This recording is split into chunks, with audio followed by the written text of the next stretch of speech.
Olá pessoal, tudo bem? Eu sou Alexandre Gatti e hoje eu tive um bate-papo muito interessante com o Thiago Guimarães. O Thiago é dublador e dá a voz ao personagem Berlim da série A Casa de Papel. Fiz várias perguntas para ele, curiosidades minhas e acredito que de muita gente que está aí assistindo.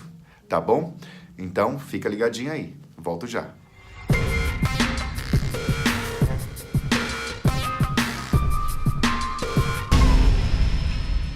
Olá, Thiago, seja bem-vindo. Tudo bom? Como é que vai, Gatti? Tudo certo.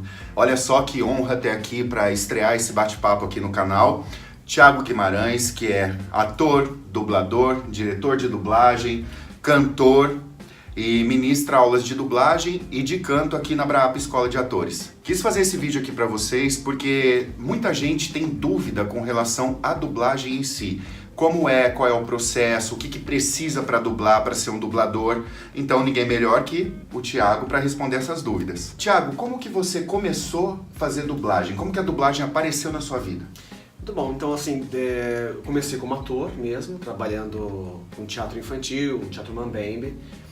E aí depois de um tempo, dentro do teatro, de uma peça, uma diretora falou pra mim assim: nossa, você devia fazer dublagem, porque nós fazemos a Bela e a Fera.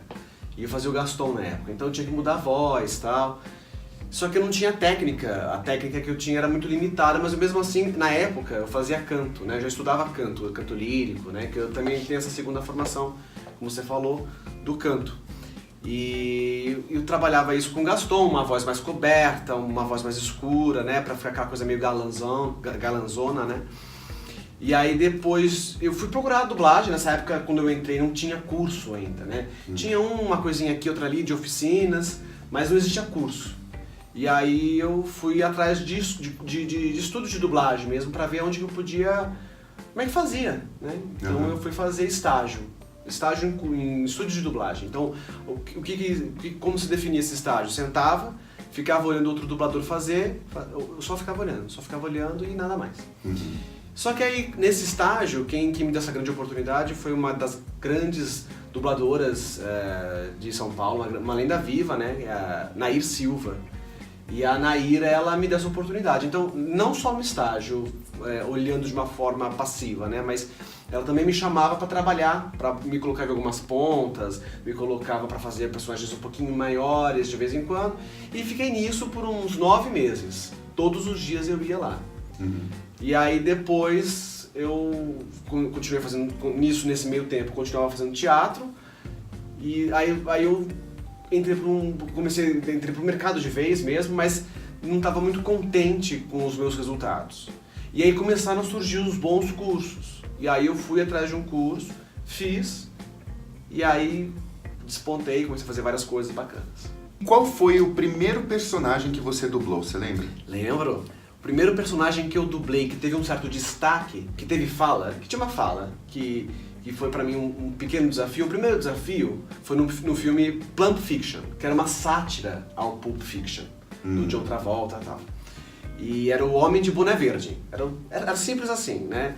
E era um homem de boné verde, era um negro, que falava do racismo estrutural que tinha nos Estados Unidos e tal, e tinha todo um jeito rapper de falar, e eu tive que pegar isso meio que na marra, porque esse personagem tinham esquecido de escalar ele, e eu tava lá dando sopa no estúdio e falaram: faz você. Aí eu fui fazer e rolou, né, mais ou menos, mas foi uma experiência bem bacana. Olha só, é sempre aquela coisa, né, de estar no lugar certo, na hora certa, que a coisa acontece, né? É muito louco isso. De todos esses anos que você vem fazendo dublagem, quais foram os personagens mais marcantes que você teve durante sua carreira?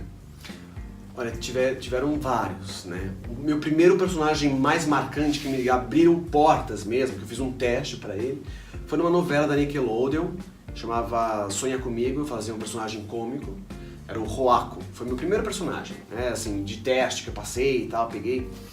Foi muito bacana, que eu aprendi muito com ele, por ser cômico, né? Essa coisa do personagem cômico, ele trabalha muito na gente, essa coisa do desafio, de você sempre tá com a energia lá em cima, e as articulações tinham que ser muito precisas também. Depois disso, fiz algumas outras novelas e tal, mas assim, o que eu posso pautar, um personagem que me marcou muito que é um personagem pequeno, mas que todo mundo gosta. Aliás, eu entrei na dublagem pensando também numa série que eu gostava muito, que é a série dos Cavaleiros do Zodíaco. Certo. Que é um desenho famoso e tal, e aí eu fiz o Jabu de Unicórnio, que foi um personagem que marcou época e pra mim foi maravilhoso, né? Uhum. Que quem fazia antes era o Marcelo Campos, que era o antigo dublador dele e tal, e aí ele acabou não querendo participar desse trabalho, e a partir de 2008 eu comecei a fazer esse personagem.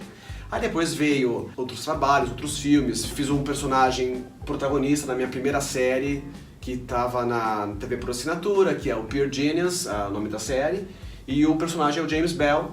Fiz aquelas séries realities 90 Dias pra Casar, fiz um outro personagem que marcou muito, que esse acho que pra mim e pra muitas pessoas vai marcar sempre, que é o Berlim, do La Casa de Papel. Certo. Então, pra mim, esse foi o maior marco até agora, assim, de não só pelo trabalho do ator, né, porque eu tive que me doar muito, porque o ator que faz no original, que é o Pedro Alonso, ele manda muito bem, né, ele tem umas nuances, uma sinuosidade no personagem que me proporcionou fazer o meu trabalho da melhor maneira possível, né, e claro, que se eu não tivesse essa coisa da voz, da consciência vocal, provavelmente eu teria conseguido fazer. E você também dublou o Ranger Preto. Ah, isso. Né? Ah, com certeza. Tem, que também é outro personagem marcante. Agora sim, Thiago, falando com relação aos alunos, ao curso de dublagem.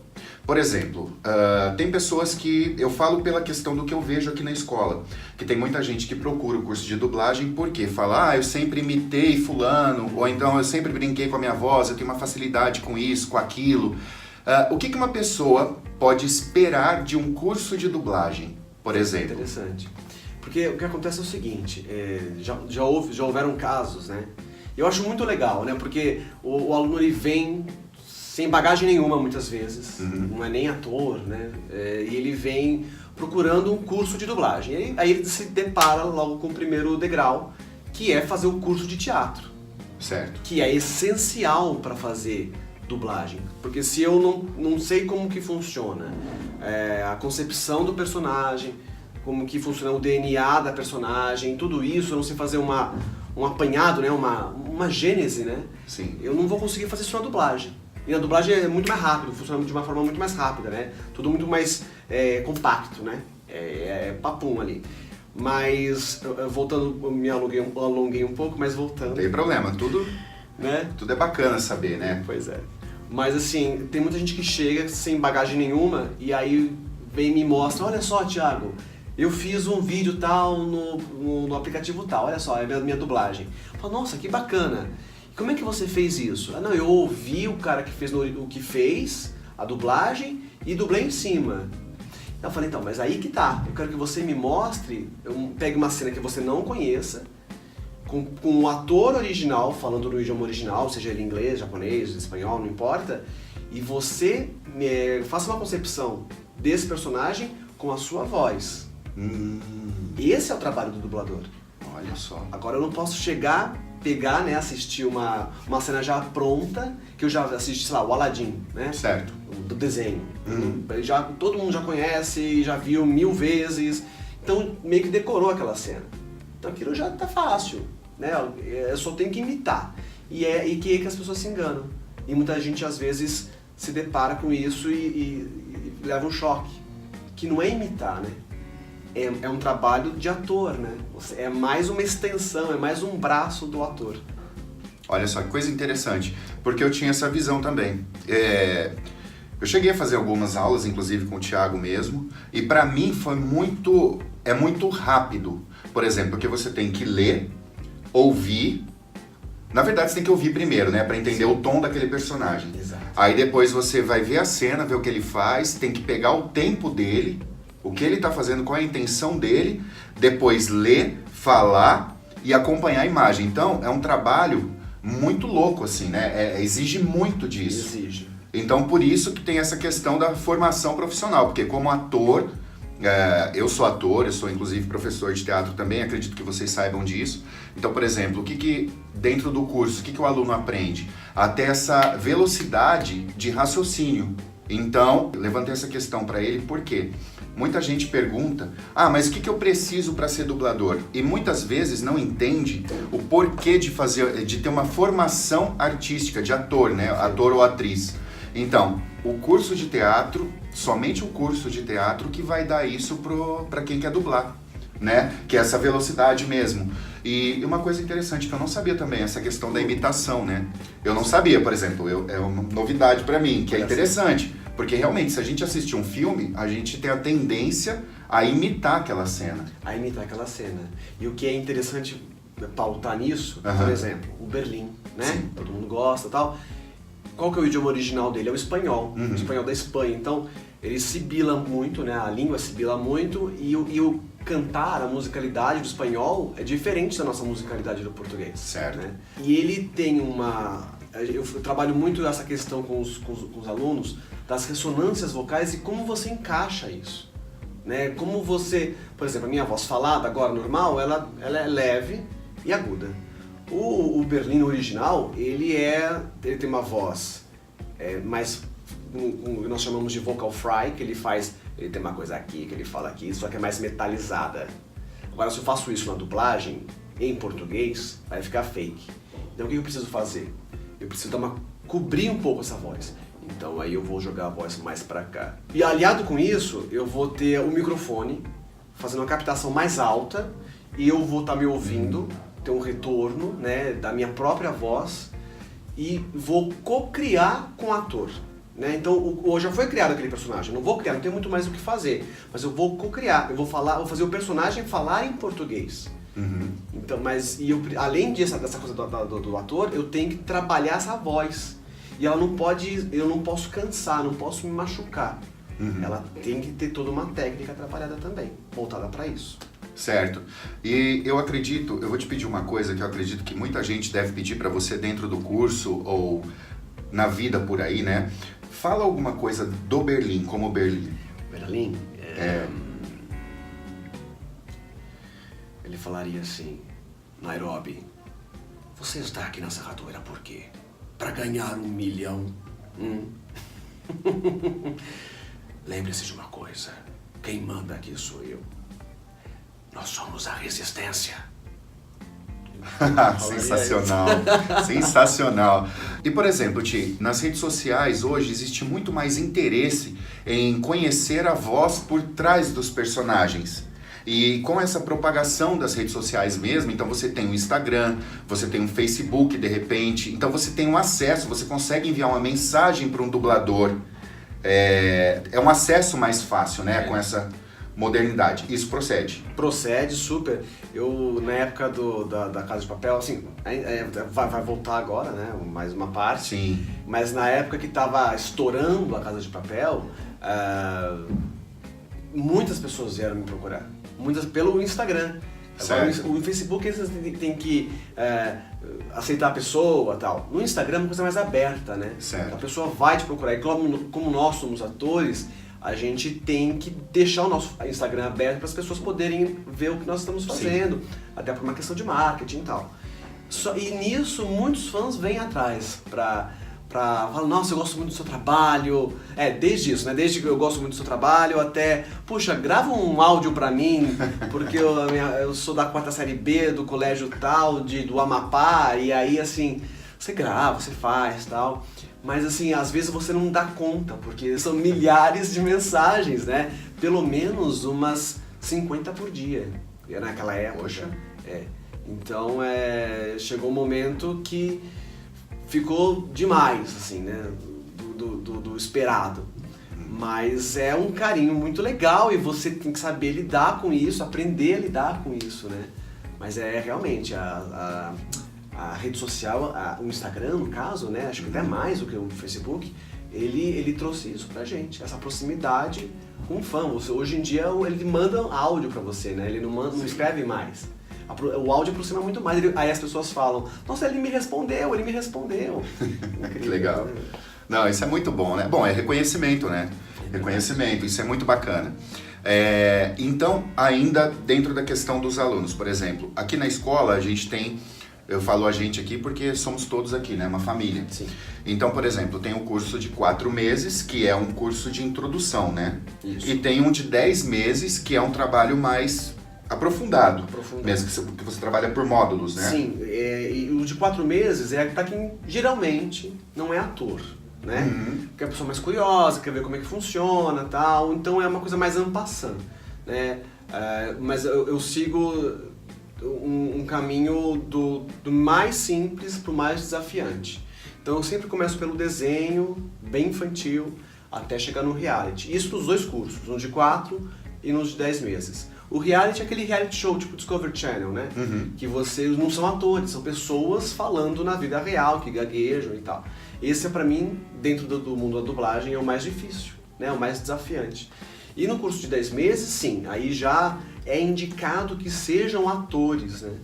Porque a cobrança vai ser maior e os módulos são muito mais bem definidos. Vai ter a coisa do desenho até o reality, só que vão ter mais desenhos diferentes, não só desenhos infantis, mas desenhos mais infanto-juvenis e desenhos adultos. Vão ter depois filmes em língua inglesa, depois eu vou ter filmes em língua estrangeira, francês, russo, alemão, chinês, coreano, japonês, e depois chegando nos reality shows. Nossa. Então é bastante certo. coisa. Agora sim, surgiu uma curiosidade aqui vendo você falar. Qual é a língua, o idioma mais difícil que tem para dublar? Vai depender muito da sua referência. Para nós, por exemplo, é mais fácil a gente dublar em inglês. Porque a batida da boca, a bilabial, né? A batida dessa boca, ela encaixa melhor, né? E a gente está mais acostumado, por mais que você não fale inglês, você está acostumado a ouvir nomes em inglês, né? Você sabe que hot dog é cachorro quente, world é mundo, enfim, coisas assim, né? E você vai conseguindo dividir melhor o texto na hora de dublar. Certo. Né? O espanhol, ele começa, é um pouquinho diferente, apesar de ser uma língua muito próxima com o português, ela é muito mais cantada e ela é muito mais aberta, então é mais difícil é mais fácil que cair no ridículo muitas vezes. Por exemplo, uma novela mexicana que já é over, vai ficar, se você não faz uma dublagem bem feita com um ator mesmo, ela vai ficar mais over ainda e vai passar falsidade. Mas um idioma que é realmente complicado, pra mim pelo menos, são os idiomas orientais. O japonês nem tanto, mas o coreano e o chinês.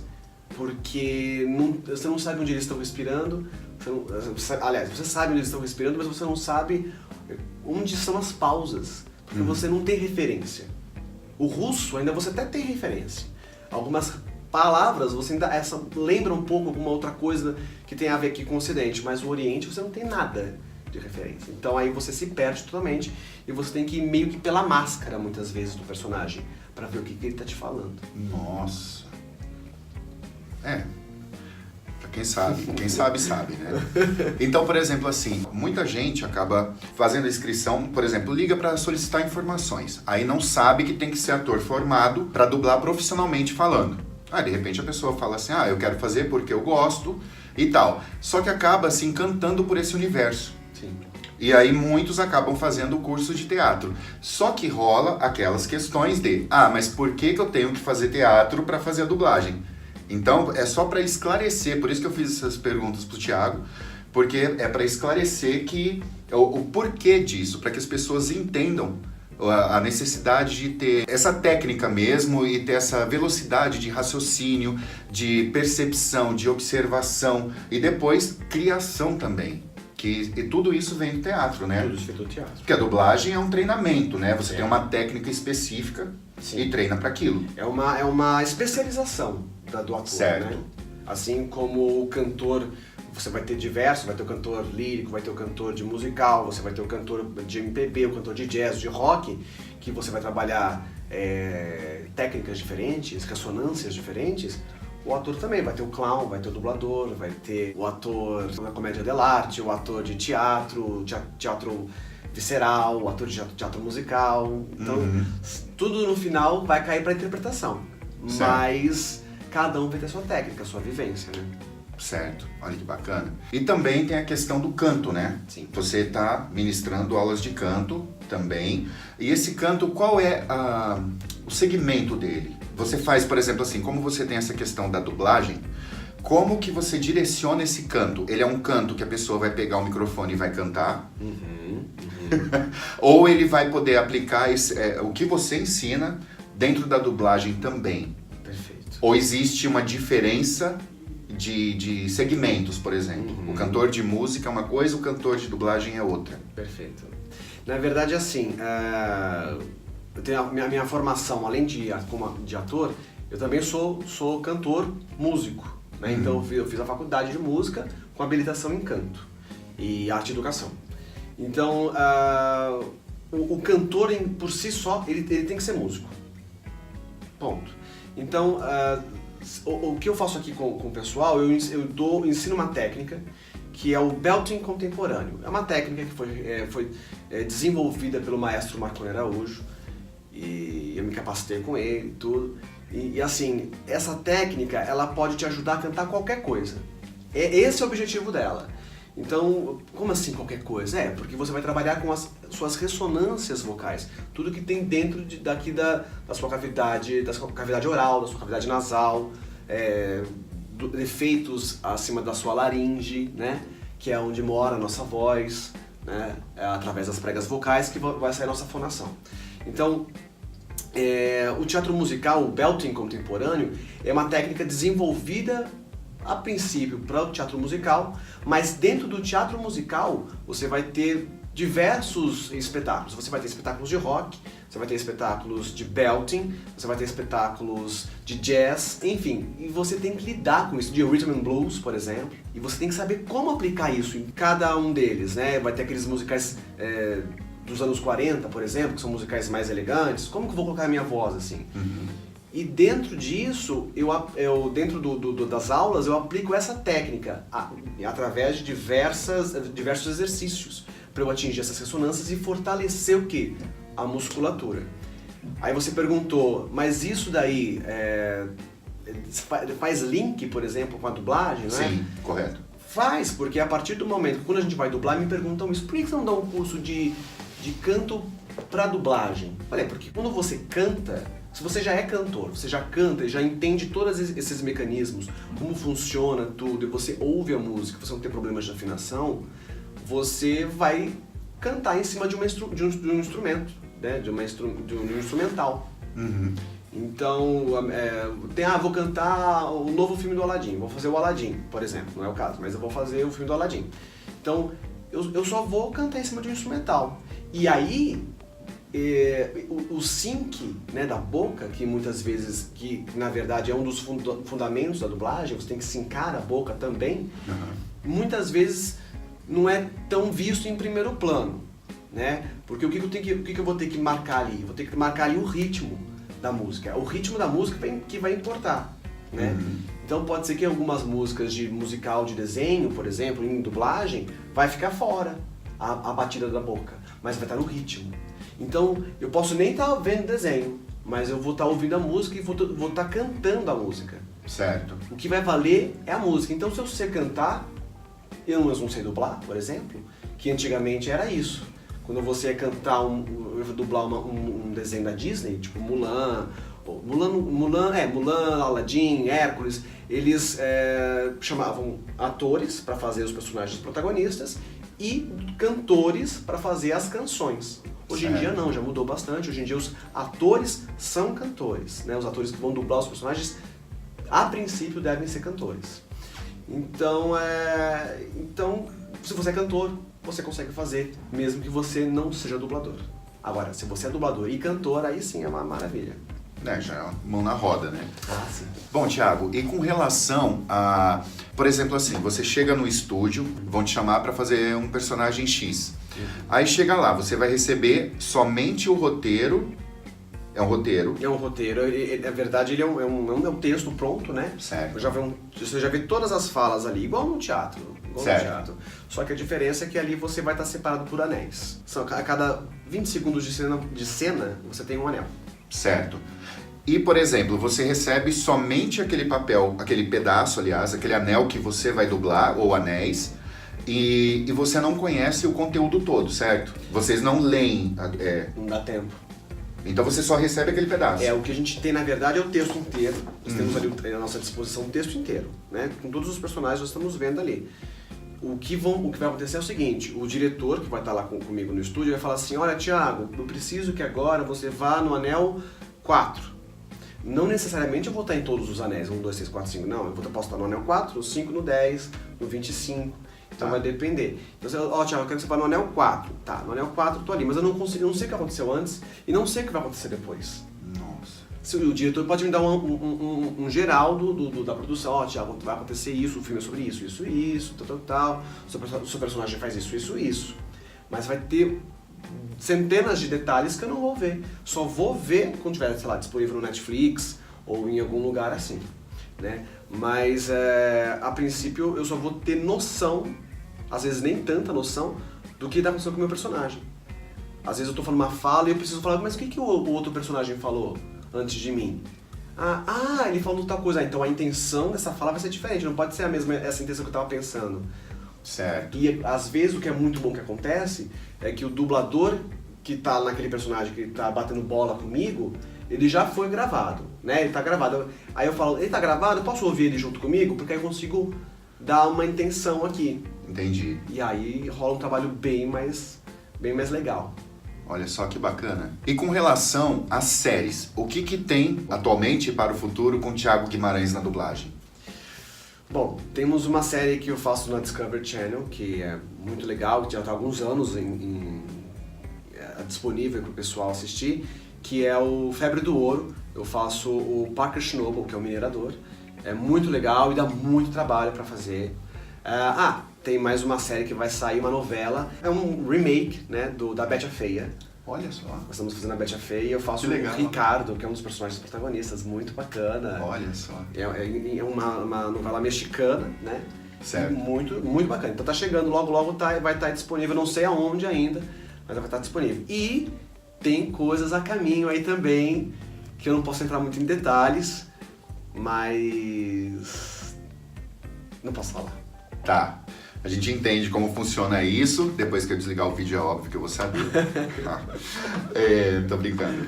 E, Thiago, agora, última pergunta. Sim.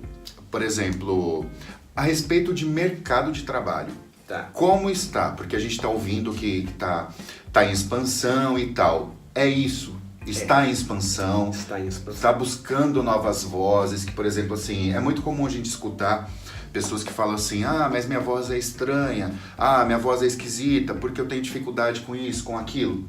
Ouço muito. O que você pode falar, por exemplo, de mercado hoje? Hoje e para futuro, né? Porque hoje a gente já tem uma ideia de como que vai ser, né? Claro. Antigamente, né, isso nos anos... desde o começo da dublagem, nos anos 50 até anos 90, o mercado ele dependia muito do quê? Da TV aberta. Então, TV aberta você tinha o quê? Globo, SBT, Band, Manchete, emissoras abertas, né? Uhum. Com o advento da TV fechada, a dublagem já teve um up, né? Então começaram a ter mais desenhos, ter mais programas. Mas o mercado de dublagem sempre foi uma panela, sempre foi muito fechado, devido a isso, né? Não tinha muito material, então eles mantinham só aquelas mesmas vozes.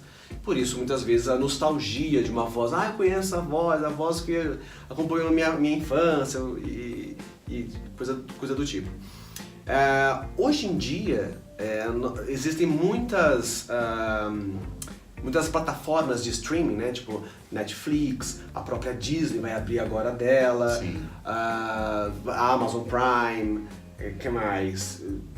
Agora até as próprias emissoras de TV a cabo estão abrindo seus streamings, né? Então o Globosat, o Globoplay, Record, né? O que mais? A própria Discovery, então está crescendo isso. Então, quanto mais streaming tiver, mais produção está sendo gerada. Existe uma porcentagem que, eu não sei direito qual é essa porcentagem, é uma lei, que toda produção estrangeira deve ser dublada, né? Eu não sei, nem todas as produções são dubladas, né? Tem muita produção que fica só o idioma original e tal, mas existe um trabalho por trás disso. Então isso é ótimo, porque assim, o mercado vai crescendo. E dos anos, 80 pra cá, o mercado de dublagem expandiu muito, não no sentido só de trabalho, mas no sentido de pessoas, né? Existem hoje em São Paulo por volta aí de uns 300 dubladores ativos, né? Trabalhando mesmo, né? Todos os dias e tal.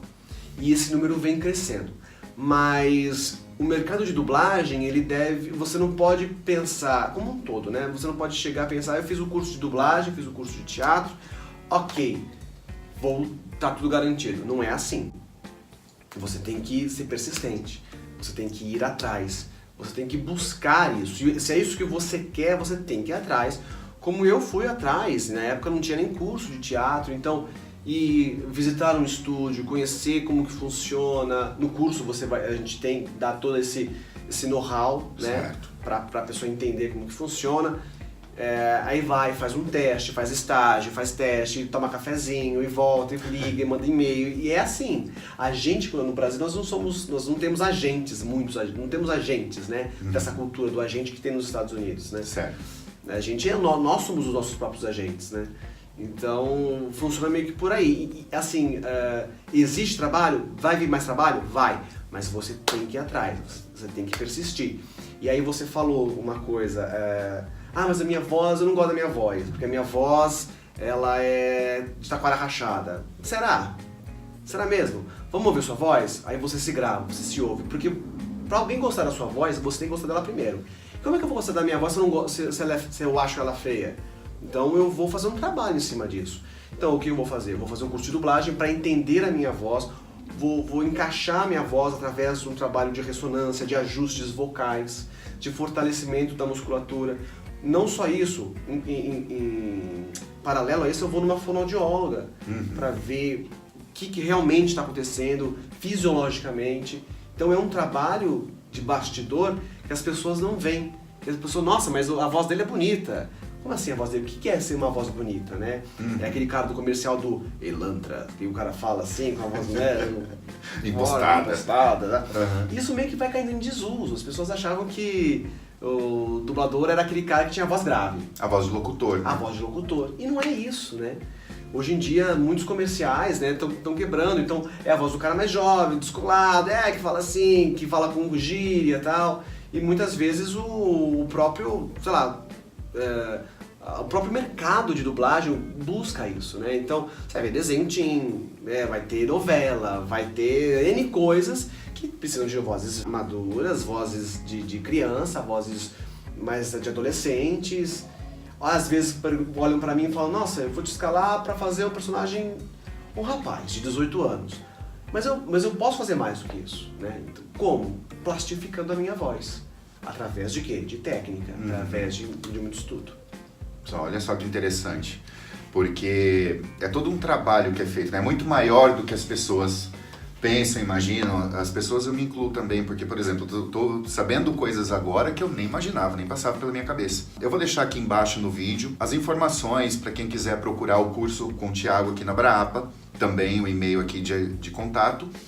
E quem tiver alguma pergunta, que queira saber alguma curiosidade, que, por exemplo, algum assunto que a gente não tratou aqui, deixa aí embaixo nos comentários que eu mostro pro Thiago e a gente responde. E é isso. Algum recadinho final? Bom, espero que vocês estejam bem ansiosos para o que virá no dia 19 de julho na Netflix. Bom, quem sabe, hein? Não vou ficar dando muito spoiler aqui não, do que vai vir. Tá bom, Ti. Obrigado aí pela atenção, por dedicar esse tempinho aqui pra gente, pra esclarecer, né, passar essas informações muito interessantes. Claro. E até o próximo vídeo. Até mais, pessoal. Tchau. Tchau.